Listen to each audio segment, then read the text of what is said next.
చూడండి, కొరింథీయులకు రాసిన మొదటి పత్రిక పౌలు చక్కటి మాట రాస్తాడు. కొరింథీ సంఘానికి రాసిన మొదటి పత్రిక తీసారా? మొదటి అధ్యాయం 31వ వచనం. అతిశయించువాడు ప్రభువునందే అతిశయింపవలెను అని వ్రాయబడినది నెరవేరునట్లు దేవుని మూలముగా ఆయన, అంటే ఎవరిక్కడ? యేసుక్రీస్తు ప్రభువు. ఎవరు ఆయన? యేసు ప్రభు ఎవరు?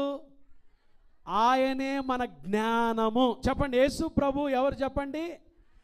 ఆయన జ్ఞానం ఆయనే. దేవుని బిడ్డలంగా జ్ఞానాభివృద్ధి పొందాలంటే జ్ఞానమయ్యున్న యేసుక్రీస్తు ప్రభుని తెలుసుకొనుటయే జ్ఞానము. ఆ జ్ఞానములో వృద్ధి పొందాలి మనం. బైబిల్ చెప్తుంది కదా, యెహోవా యందు భయభక్తులు కలిగియుండుట జ్ఞానమునకు మూలము.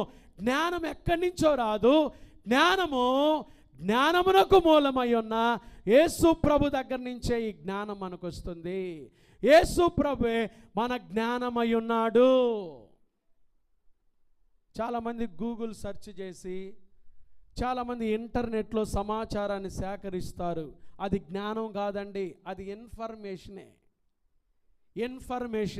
బుక్స్ చదువుకుంటే వచ్చేది ఇన్ఫర్మేషన్, అది జ్ఞానము కాదు.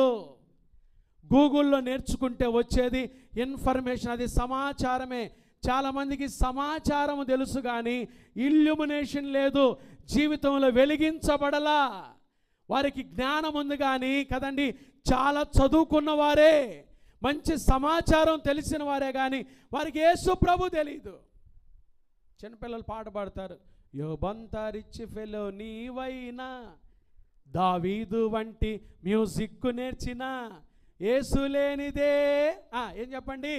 సున్నా. అదొక పెద్ద గుండు సున్నా. యేసు లేకపోతే సున్నాయే. యేసు ప్రభువే జ్ఞానము, ఆయనే మన జ్ఞానము. యేసు ప్రభు రక్తంలో మీ పాపం కడుగబడిందా?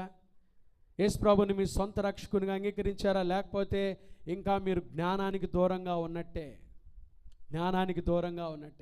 పౌలు అంటున్నాడు, యేసు మన జ్ఞానము, యేసు మన నీతి, యేసు మన పరిశుద్ధత, యేసు మన విమోచన.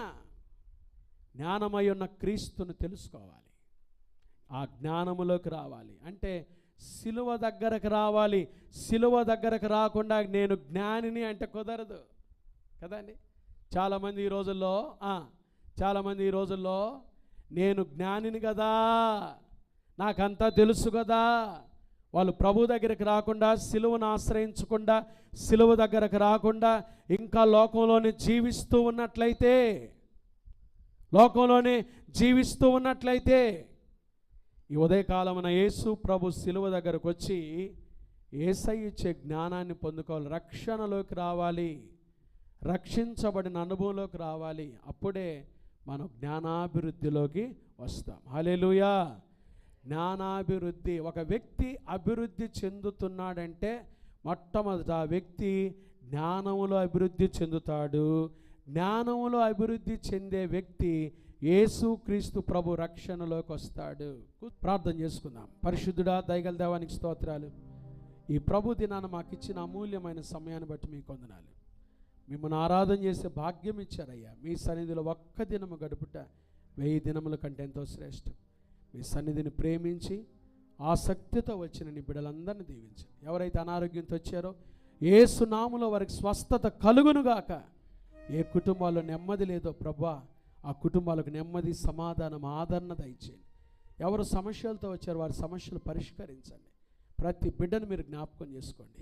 చిన్న బిడ్డలు, యవనస్తులు, వృద్ధులు, విధవరాండ్రు, ప్రతి ఒక్కరిని పేరు పేరు చొప్పున దీవించయ్యా. మీ సన్నిధిలో ఉన్న ఆశీర్వాదాలు ఒక్కొక్కరికి దయచేయండి. మేమందరం జ్ఞానములు అభివృద్ధి పొందాలి. జ్ఞానాభివృద్ధి, క్షేమాభివృద్ధి, మీ కార్యాభివృద్ధి, బలాభివృద్ధి, వంశాభివృద్ధి మాకు దయచేయండి. విన్న వాక్యాన్ని మాలో నీరు కట్టి ఫలింపచేయండి ప్రభా. నీ బిడ్డ వెళ్తుండగా తోడుగా ఉండండి.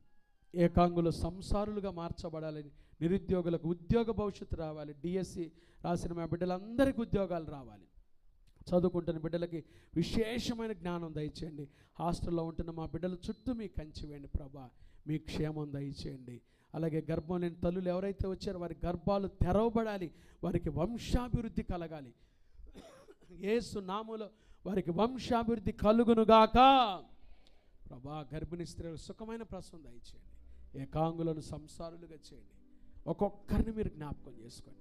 సిబిసి కుటుంబాలన్నిటిని దీవించండి. గడిచిన వారం పరిచర్య అంతా మీరు ఆశీర్వాదకరంగా జరిగించారు, మీకు స్తోత్రాలు.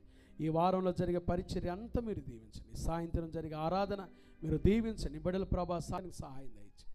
సిబిసిని మీరు ఆశీర్వదించండి. సిబిసి సేవకులను మీరు జ్ఞాపకం చేసుకోండి. సిబిసిని మీరు విస్తరింపచేయండి. యెషయా 26:15 మీరు చెప్పారు కదా, నీవు జనమును వృద్ధి చేసేటివి, జనమును వృద్ధి చేసేటివి, దేశం యొక్క సరిహద్దులను విశాలపరిచి నిన్ను నువ్వు మహిమపరుచుకున్నావు. సిబిసిని శాఖలుగా మీరు దీవించండి. ఇంకా బలమైన కార్యాలు మెడలు జరిగించి మహిం పొందమని బిడ్డలు వచ్చిన వారందరూ ప్రేమిందులో పాల్గొని గృహాలకు వెళ్తుండగా నెమ్మది దయచేయండి, సమాధానం దయచేయండి. మీ సన్నిధిలోని ఆశీర్వాదాన్ని బిడ్డలకు దయచేయమని, శుభకార్యాలు పెట్టుకుంటున్న వారిని దీవించి, వారి వ్యాపారాలు దీవించి, వ్యాపారాలు పెట్టుబడులు ఆశీర్వదించి, అన్ని విషయాలు వృద్ధిని దయచేయమని, అభివృద్ధిని దయచేయమని, సంఘాన్ని దీవించమని యేసునామమున ప్రార్థిస్తున్నాము తండ్రి. గట్టిగా చెప్పాలి ఆమేన్.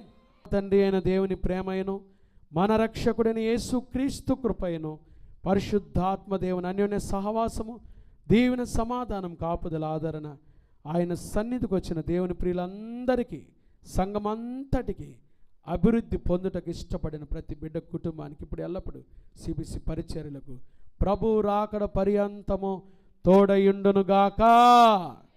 ఆమేన్, ఆమేన్, ఆమేన్. God bless you. May God be with you.